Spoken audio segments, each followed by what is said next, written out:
à la paix, une thématique assez riche, assez libre, qui laisse penser le créateur, qui le laisse libérer sa créativité. C'est une thématique qui m'a beaucoup inspirée parce qu'elle est en même temps, elle paraît absurde, mais en même temps très complexe et très très vaste. Elle donne un champ très grand et une visualité assez large et un spectre de rêves assez, je dirais, assez beau pour qu'un créateur puisse créer une collection sur un thème pareil. Donc la collection que j'ai créée pour cette thématique repose surtout sur tout ce qui est signe de la paix. Donc j'ai été inspirée un petit peu par la lumière blanche, le spectre lumineux et les couleurs arc-en-ciel ont vraiment marqué ma façon de penser ce thème. Et donc je l'ai un peu pensé dans une palette de couleurs assez forte et en même temps fluide, assez chatoyante et en même temps paisible. Donc j'ai essayé d'aller sur cette fibre, ce petit contraste sans pour autant tomber dans l'extravagance.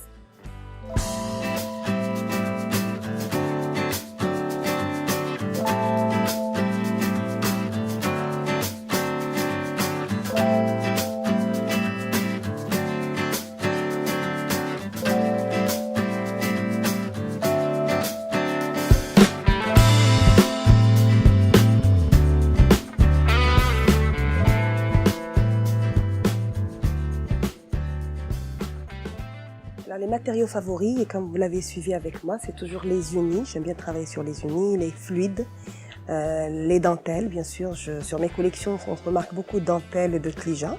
Mais pour mes créations, je préfère toujours travailler sur un tissu uni pour pouvoir mettre en valeur le travail de l'artisan, le travail de la broderie, qu'on voit mieux ce qu'on a pu créer et innover au niveau des métiers de la mode. Donc je travaille toujours sur des unis, des fluides surtout.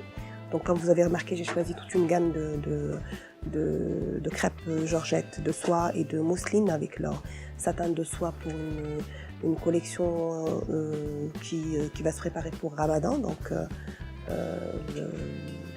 la thématique cette année pour Ramadan, Inch'Allah, ce sera un truc printanier, été. Et donc voilà, sinon pour les collections de caftans, je choisis toujours des matières avec des dentelles, des brocarts de soie, des mélanges. J'aime bien les tissus un petit peu authentiques, anciens, mais bien sûr je les revisite toujours avec le travail contemporain pour être un peu dans les tendances actuelles. Pour les nouveautés cette année, pour les collections haute couture, je vais vous laisser le plaisir de les découvrir sur l'écran de Kaftan 2017 cette année, Inch'Allah. Et sinon, pour les nouveautés le prêt-à-porter et des collections ramadanesques, écoutez, on est toujours dans les djellabas, dans les gandouras, les choses un peu soft pour la saison. Et donc, ce sera des modèles un petit peu revisités cette année au niveau de la djellaba, donc quelque chose de plus contemporain, de plus facile à mettre. Et donc, je suis en train, comme vous avez remarqué, j'ai choisi une palette de couleurs un peu estivale, fluide sur des crêpes, pour essayer de donner à la djellaba marocaine une touche contemporaine, pratique, facile à porter. Donc, c'est dans cette optique-là, c'est les nouveautés de cette année. Alors mes inspirations viennent toujours de quelque part. Vous savez, il y a ce qu'on appelle la banque visuelle de chaque styliste, de chaque personne. Donc tout ce qu'on regarde comme forme, comme couleur, ce qu'on écoute comme musique, comme son, comme événement, comme sentiment qu'on ressent, comme toute chose qui peut stimuler les sentiments d'un styliste, d'un artiste, peut être une source d'inspiration. Donc on peut s'inspirer d'un film, d'une histoire, s'inspirer directement de la nature. Alors tout dépend. Donc tout dépend de la thématique sur laquelle je vais travailler. Tout dépend des fois c'est une inspiration qui vient comme ça, naturelle, un besoin latent qui était là, à vouloir exprimer une idée. Qui a trotté quelque part pendant un voyage, en regardant une revue de mode, en regardant un film, en lisant une histoire. Donc ça peut provenir de beaucoup de choses. Donc on ne la contrôle pas vraiment à l'inspiration. En fait, Kaftan est un événement où se produit toute la créativité marocaine. Au niveau de la mode, au niveau du chant, parce que comme on remarque, c'est un show, c'est un défilé show, produit purement marocain où tous les artistes se produisent. Bon, en majorité, c'est le Kaftan. Donc c'est une plateforme à travers laquelle on peut passer des messages. Je trouve que c'est aujourd'hui au Maroc, même au niveau international, comme il est regardé aujourd'hui par toutes les chaînes satellites. Donc, on peut faire passer un message. Effectivement, celui de la paix passe très très bien à travers cette plateforme qui est attendue. C'est un événement qui est attendu, annuel, qui a le même rendez-vous. Donc, automatiquement, on peut très bien passer un message aussi fort que celui de la paix aujourd'hui, parce que le monde est dans le besoin de la paix. Donc, on essaye de le transmettre de manière artistique, de le transmettre dans les esprits des gens, parce que c'est à travers ça qu'on pourrait réaliser un processus de paix dans la façon de réfléchir, dans la façon d'être de l'être humain. Donc je trouve que c'est une superbe plateforme qui peut transmettre des messages de cette envergure.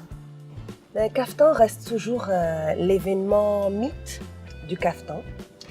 Le défilé Kaftan qui se passe à Marrakech, organisé par le groupe Caractère bien sûr, reste toujours un défilé qui est très spécial. Et c'est devenu, je crois, aujourd'hui un patrimoine national pratiquement, parce que c'est un événement national qui est le plus regardé, le plus attendu, où tous les créateurs essayent de mettre ce qu'ils peuvent donner de mieux sur le podium. Et donc, bon, par rapport aux autres défilés auxquels j'ai participé à l'étranger ou au Maroc, c'est très différent. Les concepts sont très très différents.